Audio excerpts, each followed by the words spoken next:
محترم حضرات، قابل صد احترام معزز سامعین،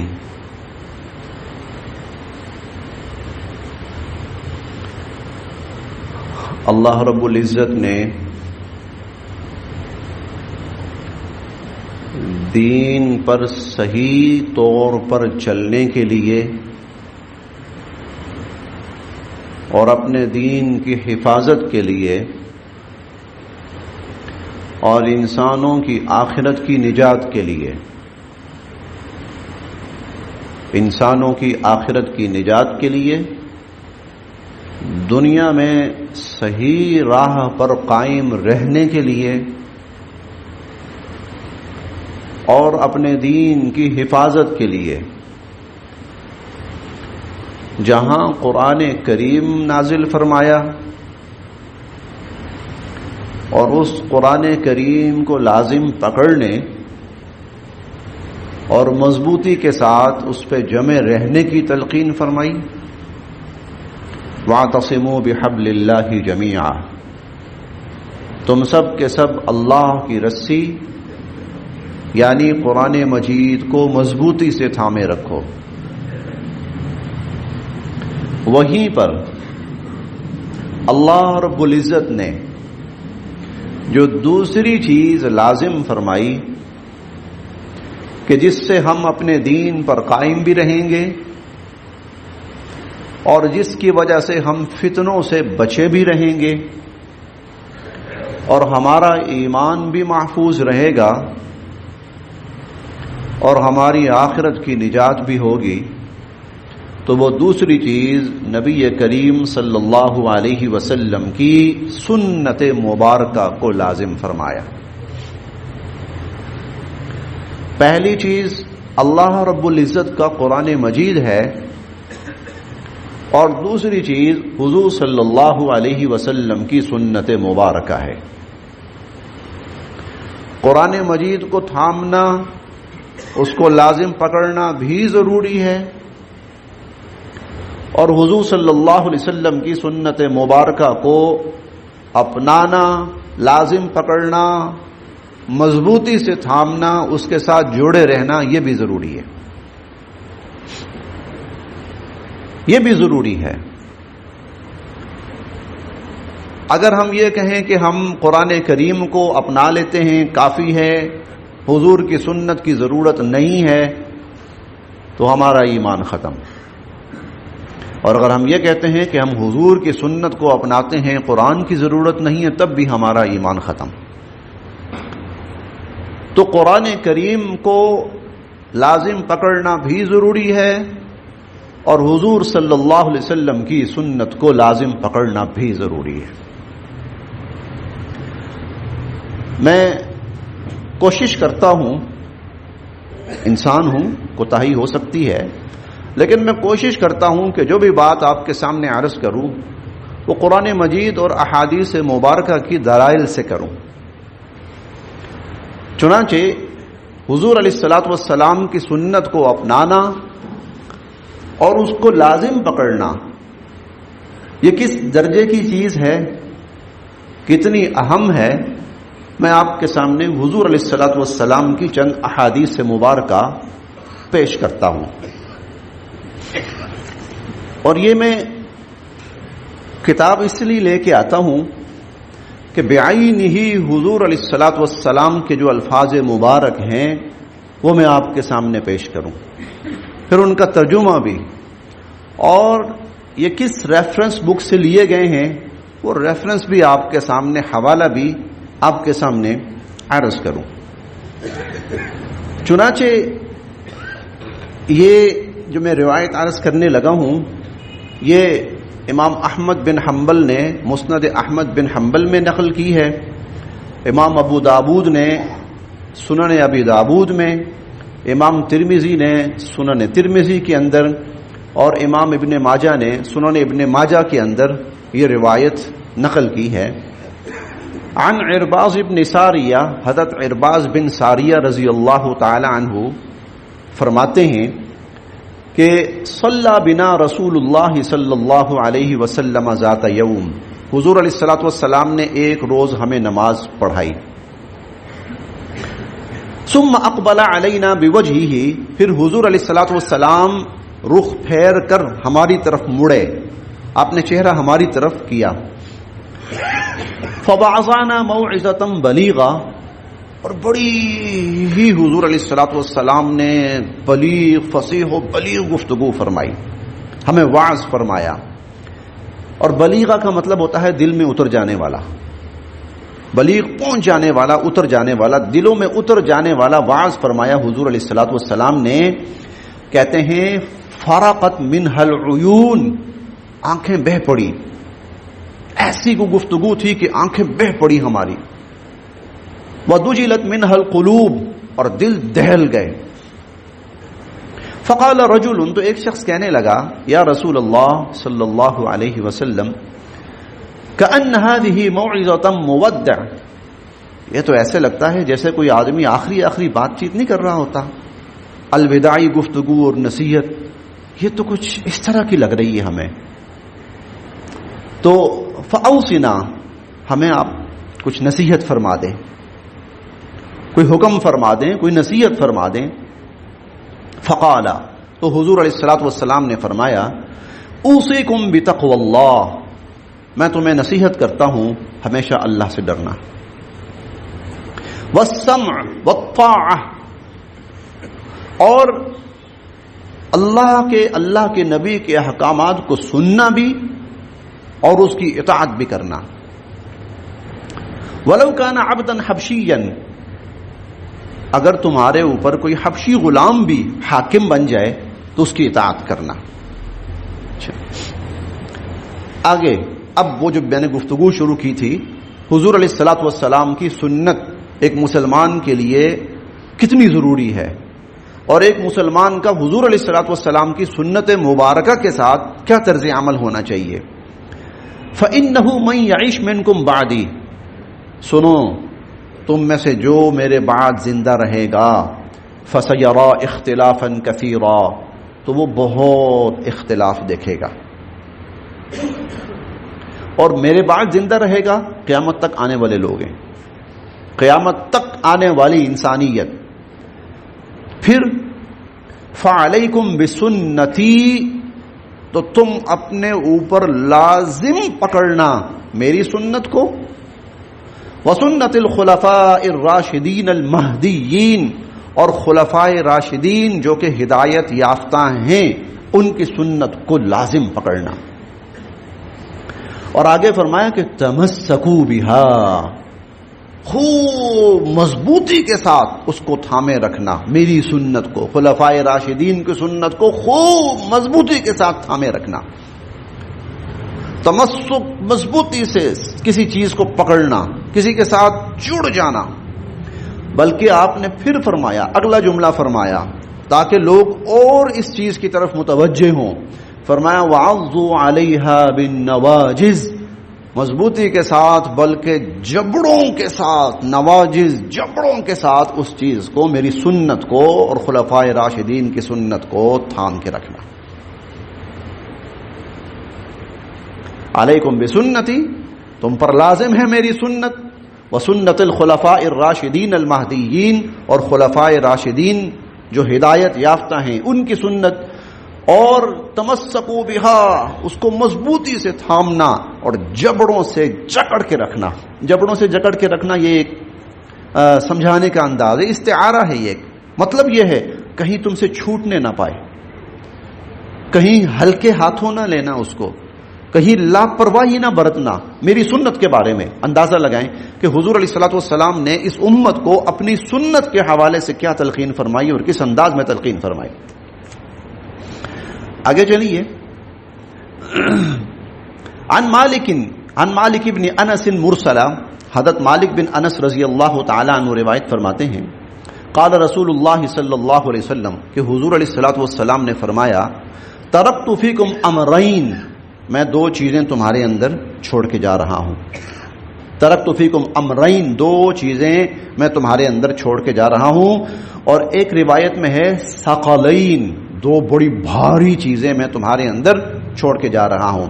لن تضلوا، سوال ہی پیدا نہیں ہوتا کہ تم گمراہ ہو جاؤ، سوال ہی پیدا نہیں ہوتا کہ تم گمراہ ہو جاؤ.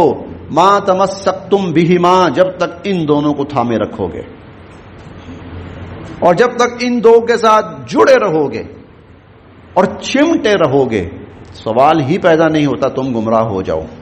اچھا جی، وہ دو چیزیں کیا ہیں؟ فرمایا کتاب اللہ و سنت رسول ہی، ایک اللہ کی کتاب ہے اور ایک اللہ کے رسول کی سنت ہے. یعنی کتاب اللہ اور سنت رسول اللہ کے ساتھ اگر ہم جمے رہیں گے، جڑے رہیں گے، چمٹے رہیں گے اور ان کو تھامے رہیں گے تو گارنٹی حضور علیہ الصلوۃ والسلام کی ہے کہ سوال ہی پیدا نہیں ہوتا تم گمراہ ہو جاؤ. اور یہی الفاظ ایک اور روایت میں سنن بہقی کے اندر ان الفاظ کے ساتھ آتے ہیں، یا ایھا الناس، اے لوگو، انی تارکم فیکم، میں چھوڑ کے جا رہا ہوں تمہارے اندر، ما ان اعتصمتم بہ، اگر تم اس چیز کو تھامے رکھو گے تو لن تضلوا ابدا، کبھی گمراہ نہیں ہوگے. وہ کیا ہیں؟ کتاب اللہ و سنت نبیہ، اللہ کی کتاب اور اللہ کے نبی صلی اللہ علیہ وسلم کی سنت. سوال ہی پیدا نہیں ہوتا کہ تم گمراہ ہو جاؤ. کتاب اللہ و سنت رسول اللہ، یہ دو بنیادی ماخذ ہیں اس امت کے، یہ دو سب سے بڑی بنیادیں ہیں اس امت کی، کہ جب تک امت کتاب اللہ و سنت رسول اللہ، اللہ کی کتاب قرآن مجید اور حضور علیہ الصلوۃ والسلام کی سنت کو تھامے رہے گی، گمراہی ان کے قریب بھی نہیں پھٹکے گی.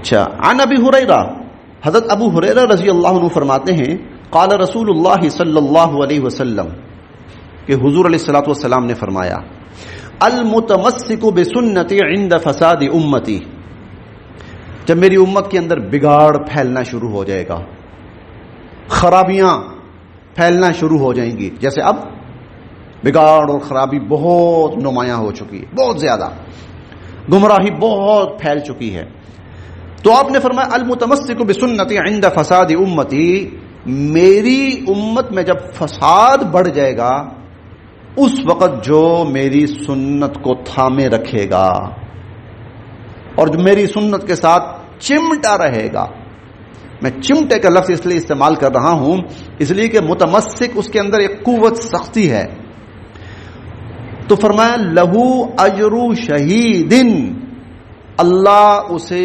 ایک شہید کے برابر ثواب عطا فرمائیں گے.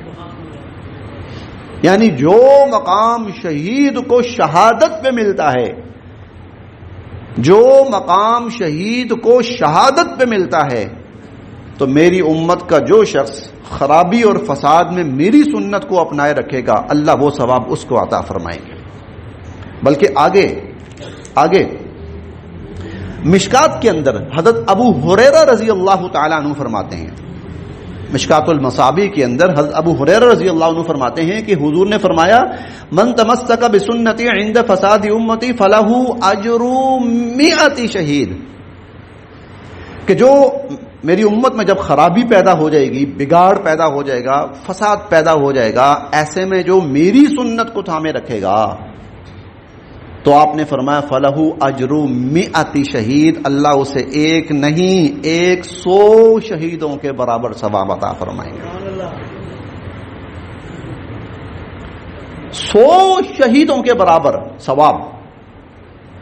ضمناً ایک بات عرض کرتا چلوں، شہید کا مقام اتنا بلند ہے اور شہید کا مرتبہ اتنا بڑا ہے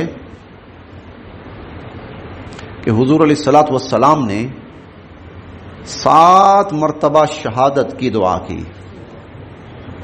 حالانکہ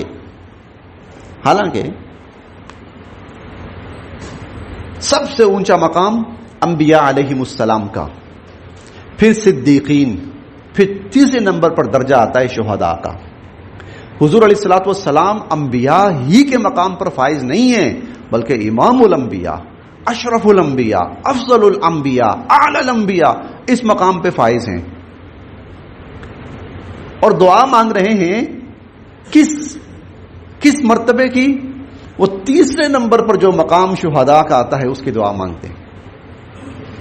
لوددت ان اقتل فی سبیل اللہ، اللہ میری بڑی خواہش ہے میں آپ کی راہ میں شہید کیا جاؤں. ثم احیا، پھر زندہ کیا جاؤں. ثم اقتل، پھر شہید کیا جاؤں. ثم احیا، پھر زندہ کیا جاؤں.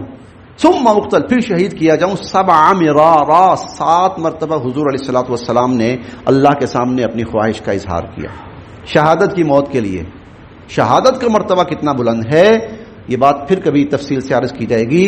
اتنا بلند ہے، لیکن حضور فرماتے ہیں جو بگاڑ میں، خرابی میں، فساد کے وقت میں میری سنتوں کو تھامے گا، اللہ اسے ایک نہیں 100 شہیدوں کا ثواب عطا فرمائیں گے. تو ایک بات بڑی واضح ہو گئی،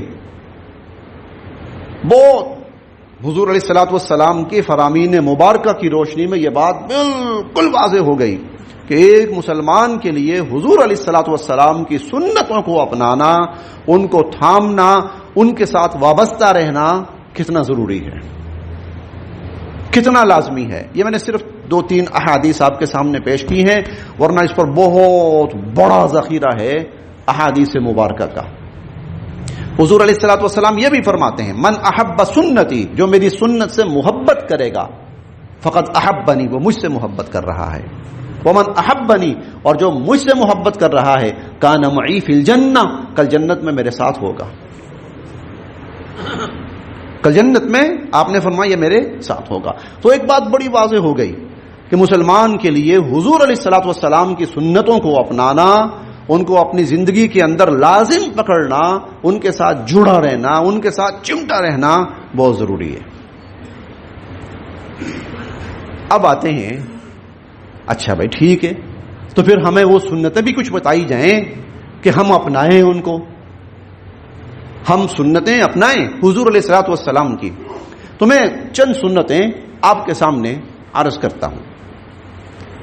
یقیناً کہیں نہ کہیں ہم ان کے ساتھ لگے بھی ہوں گے، جڑے بھی ہوں گے، لیکن انشاءاللہ اب ان کو اور مضبوطی کے ساتھ ان پر عمل پیرا ہونا ہے. انشاءاللہ یہ سلسلہ جاری رہے گا.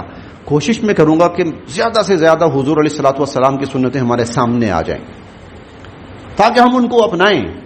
یقین یہ بات جان لیں، یہ بات جان لیں، سنت میں جو فائدہ ہے اور جو نور ہے،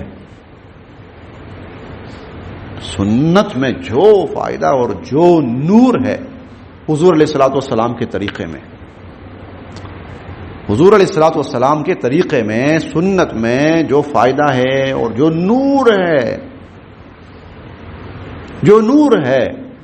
ایک شخص اپنی مرضی سے پوری زندگی بہت بڑے بڑے نیکی کے کام اپنی دانش میں سمجھ کے کرتا رہے، اس کو ثواب ملے گا، اس کو فائدہ ہوگا، بالکل ہوگا، لیکن اس کے سارے اعمال کا فائدہ، نور، اجر ایک طرف، اور حضور علیہ الصلوۃ والسلام کی ایک سنت پر ایک دفعہ عمل کرنے کا اجر، فائدہ اور نور ایک طرف. یہ زیادہ ہے، یہ زیادہ ہے، کیونکہ ایک میرا طریقہ ہے، ایک حضور کا طریقہ ہے، ایک حضور کا طریقہ ہے.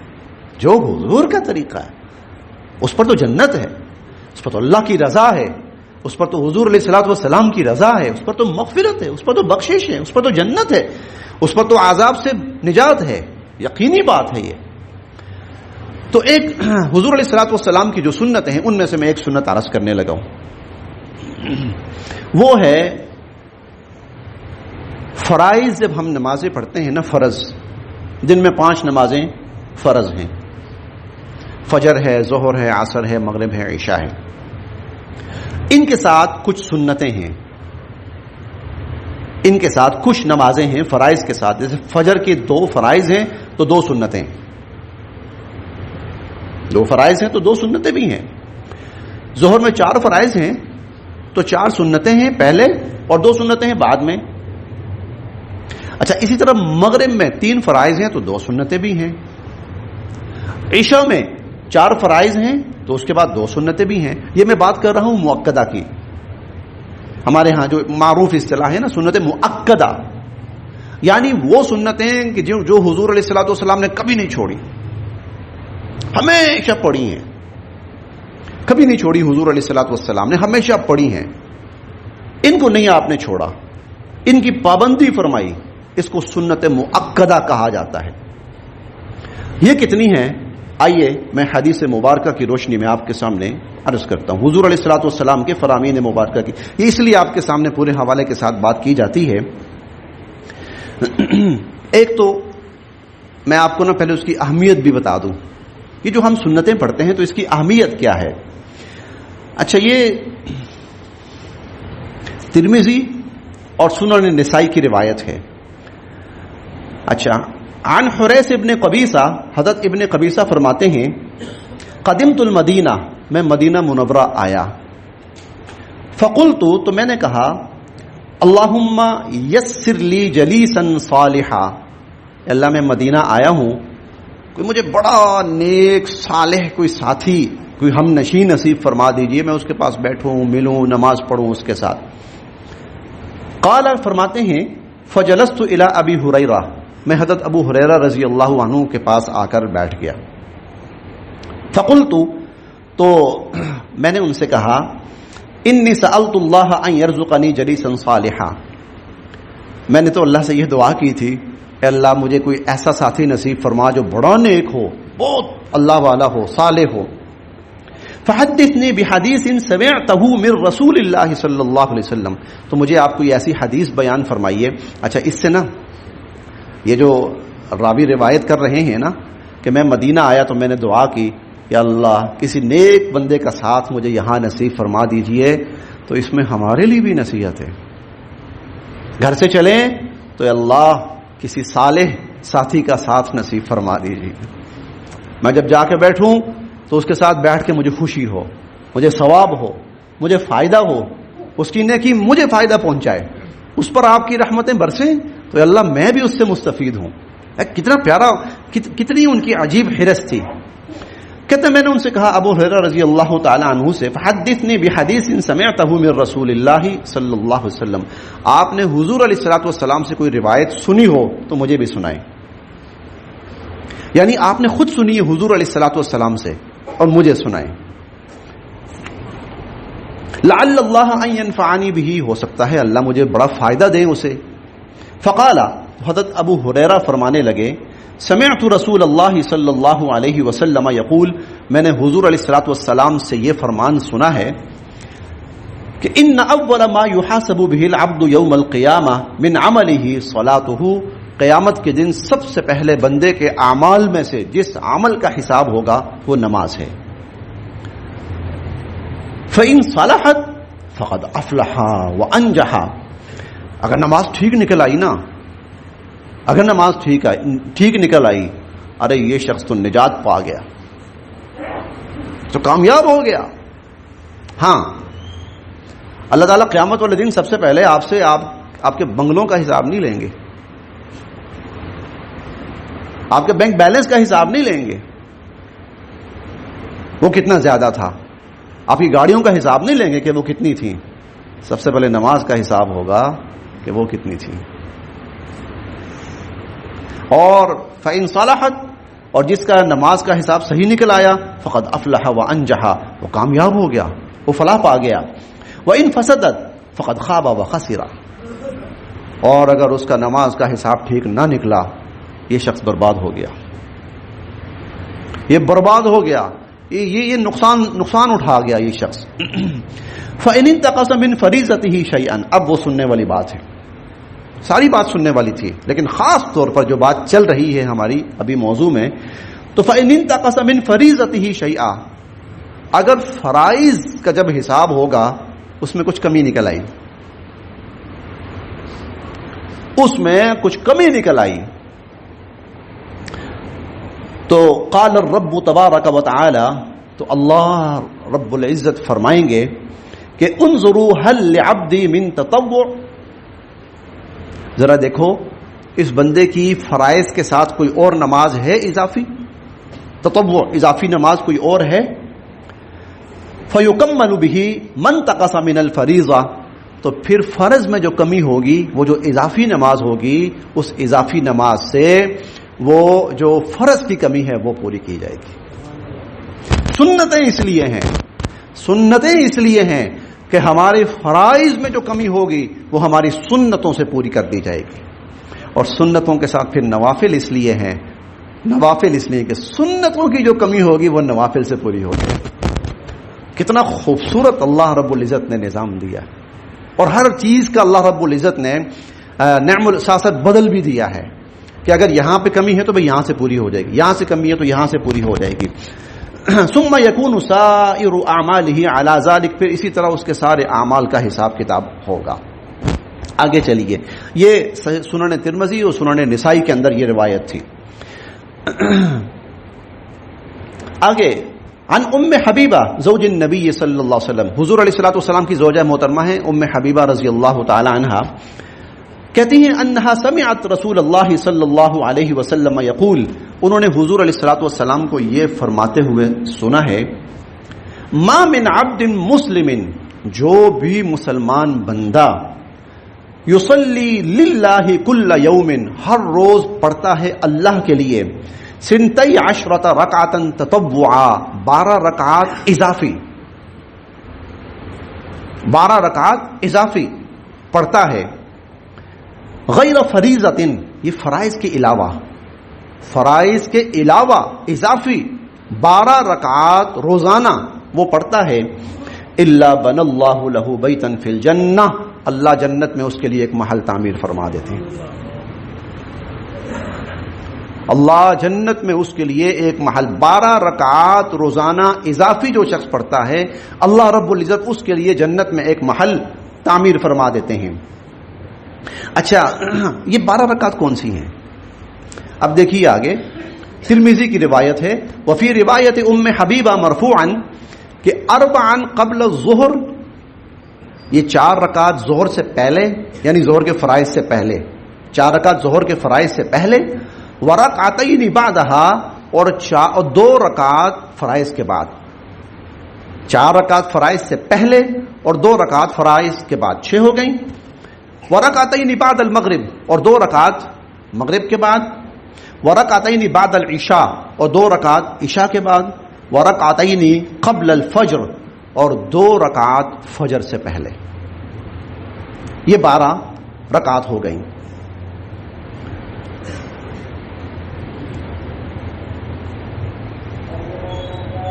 جی، اور یہ وہ 12 رکعت ہیں کہ جو حضور علیہ الصلوۃ والسلام ہمیشہ پڑھتے تھے، وہ کبھی نہیں چھوڑتے تھے. تو یہ حضور کی سنت ہے. پیچھے ہم نے پڑھا ہے سنت کے ساتھ جڑنا ہے، سنت کو تھامنا ہے، سنت کے ساتھ چمٹنا ہے، سنت کو اپنے اوپر لازم پکڑنا ہے. ان سنتوں میں سے ایک سنت یہ ہے، روزانہ حضور علیہ الصلوۃ والسلام فرائض کے ساتھ ساتھ 12 رکعات سنت نماز ادا فرمایا کرتے تھے. ہمارے ہاں اس کو سنت مؤکدہ کہا جاتا ہے. وہ سنتیں جو لازمی ہے اور ضروری ہیں، اور حضور علیہ الصلوۃ والسلام نے یہ کبھی نہیں چھوڑی. اس کے فوائد بھی آپ ساتھ ساتھ پڑھ رہے ہیں. جو پڑھتا ہے اللہ رب العزت جنت میں اس کے لیے ایک محل تعمیر فرماتے ہیں. اور بظاہر یہاں اس حدیث مبارکہ میں کوئی ایسی صراحت نہیں ہے کہ روزانہ ایک محل بنتا ہے، 12 رکعت پڑھنے پر، یا پوری زندگی 12 رکعت پڑھنے پر آخر میں ایک محل بنتا ہے. میں اللہ کے فضل سے امید کرتا ہوں کہ یہ روزانہ ایک محل بنتا ہے، کیونکہ وہ بہت بڑے فضل والا ہے. بہت بڑے فضل، یعنی جو شخص دن میں 12 رکعت پڑھے اللہ تعالیٰ اس کے لیے ایک محل بناتے ہیں. تو اس کا مطلب یہ ہے کہ دوسرا دن آیا تو دوسری 12 پڑھے گا نا، تیسرے دن تیسری 12 پڑھے گا نا، اور یہ 12 کی تفصیل آپ کے سامنے آ چکی. تو ایک سنت حضور علیہ الصلوۃ والسلام کی ہمارے سامنے آئی، اس کو لازم پکڑنا ہے. یہ نہیں سوچنا وہ فلاں تو نہیں پڑھتے، وہ فلاں تو ایسا کرتے ہیں، اور فلاں تو فرض پڑھ کے نکل جاتے ہیں. فلاں کو نہیں ہم نے دیکھنا. ہمارے لیے حجت اور معیار فلاں نہیں ہے، ہمارے لیے حجت اور معیار نبی کریم صلی اللہ علیہ وسلم ہے. شارع حضور علیہ الصلوۃ والسلام ہے، اور متبع حضور علیہ الصلوۃ والسلام ہے، جن کی ہم نے پیروی کرنی ہے. تو ایک سنت ہمارے سامنے آ گئی، دن میں 12 رکعات سنت پڑھنا، یہ حضور نے کبھی نہیں چھوڑی. بیماری کے اندر صحت کی حالت کے اندر، مصروفیت کے اندر. بلکہ آگے ایک روایت میں یہ بھی آ رہا ہے کہ کبھی ایسا ہوتا تھا کہ حضور علیہ الصلوۃ والسلام ظہر سے پہلے 4 رکعات نہیں پڑھ پاتے تھے تو پھر وہ ظہر کے بعد پڑھتے تھے. فرائض کے بعد، اگر فرائض سے پہلے 4 رکعات حضور نہیں پڑھ پائے نا تو حضور علیہ الصلوۃ والسلام وہ فرائض کے بعد پھر 4 رکعات پڑھتے تھے. 2 تو پڑھنی ہے، اس کے بعد 4 فرائض کے بعد 4 رکعات بھی پڑھتے تھے. ایک سنت ہمارے سامنے آ گئی بڑی تفصیل کے ساتھ، کوشش کر رہا ہوں کھل کے بات ہو جائے. دوسری سنت، اور حضور کی ہر سنت وہ جنت کی ضمانت ہے. ایسا ہی ہے؟ کوئی شک؟ ایمان؟ الحمدللہ حضور علیہ الصلوۃ والسلام کی ہر سنت جنت کی ضمانت. اور اس کے بارے میں حضور نے فرمایا مضبوطی سے تھامنا ہے، پختگی کے ساتھ جڑے رہنا ہے، چمٹے رہنا ہے، لازم پکڑنا ہے. پھر فرمایا میں گارنٹی دیتا ہوں، سوال ہی پیدا نہیں ہوتا کہ تم اس کے بعد گمراہ ہو جاؤ. ایک اور سنت وہ ہے مسواک کا کرنا. شاید آپ سوچ رہے ہوں چھوٹی سی بات ہے، معمولی سی بات ہے. نہیں نہیں نہیں نہیں نہیں نہیں. حضور علیہ الصلوۃ والسلام کی ذات اقدس دن میں جو ایک چھوٹا سا میں نے اندازہ لگایا ہے احادیث مبارکہ سے کہ دن میں 20 سے زائد مرتبہ حضور علیہ الصلوۃ والسلام مسواک کیا کرتے تھے. تہجد کے لیے اٹھے مسواک کی، لیٹ گئے آنکھ لگ گئی، اس کے بعد فجر کے لیے اٹھے مسواک کی، کھانا کھانے لگے، ناشتہ کرنے لگے ہیں مسواک کی، ناشتہ کر لیا ہے مسواک کی، کہیں جانے لگے ہیں مسواک کی، مہمان سے ملاقات ہے مسواک کی، جمعہ ہے مسواک کی، دوپہر کا کھانا کھانے لگے ہیں مسواک کی، کھانا کھا لیا مسواک کی، شام کا کھانا کھانے لگے ہیں، ویسے کم ہی ہوتا تھا، زیادہ تر 2 وقت ہی ہوتے تھے کھانے کے، لیکن پھر بھی شام کا کھانے لگے پہلے مسواک کی، کھا لیا پھر مسواک کی، سونے لگے ہیں مسواک کی. حضرت عائشہ فرماتی ہیں مجھے ڈر لگتا تھا حتی یشبس فمہ کہ حضور علیہ الصلوۃ والسلام اپنا جو منہ ہے نا اسے چھیل ڈالیں گے، اتنی مسواک فرماتے تھے. اور حضور علیہ الصلوۃ والسلام نے یہ بھی فرمایا اس کے فوائد اتنے ہیں اتنے ہیں اتنے ہیں اتنے ہیں، لولا ان اشق علی امتی، اگر مجھے یہ ڈر نہ ہوتا کہ میری امت کے لیے مشکل ہو جائے گا اور وہ مشقت میں پڑ جائے گی، لَأَمَرْتُهُمْ بِالسِّوَاكِ عِنْدَ كُلِّ صَلَاةٍ، تو ہر نماز کے ساتھ مسواک کرنا میں لازم کر دیتا. اگر مجھے یہ ڈر نہ ہوتا ذرا مشکل ہو جائے گا ان کے لیے، ہر نماز کے ساتھ یہ مسواک کہاں کر سکیں گے، تو میں حکم دیتا. اچھا اس کا مطلب یہ اب حکم تو نہیں ہے، فرض تو نہیں ہے، لیکن حضور چاہتے یہی ہیں، حضور علیہ الصلوۃ والسلام چاہتے یہی ہیں. اور آپ نے فرمایا اربع من سنن المرسلین، میں 4 چیزیں بتاؤں جو تمام نبیوں اور رسولوں کی سنت رہی ہیں. سنت تمام نبیوں اور رسولوں کی سنت. آپ نے فرمایا کہ ان میں سے ایک السواک، مسواک کرنا، یہ صرف میری نہیں، یہ 1.25 لاکھ نبیوں کی سنت ہے. اگلی بات، یہ روایت یہاں موجود ہے، اب میں کھولتا نہیں، وقت مختصر ہے. تو حضور علیہ الصلوۃ والسلام نے فرمایا کہ کوئی شخص نماز پڑھتا ہے اور نماز سے پہلے مسواک کرتا ہے، نماز سے پہلے مسواک کر کے نماز پڑھی ہے، آپ نے فرمایا اللہ اس کے اجر میں 70 گنا اضافہ فرما دیتے ہیں. 70% نہیں، 70% نہیں، 70 گنا،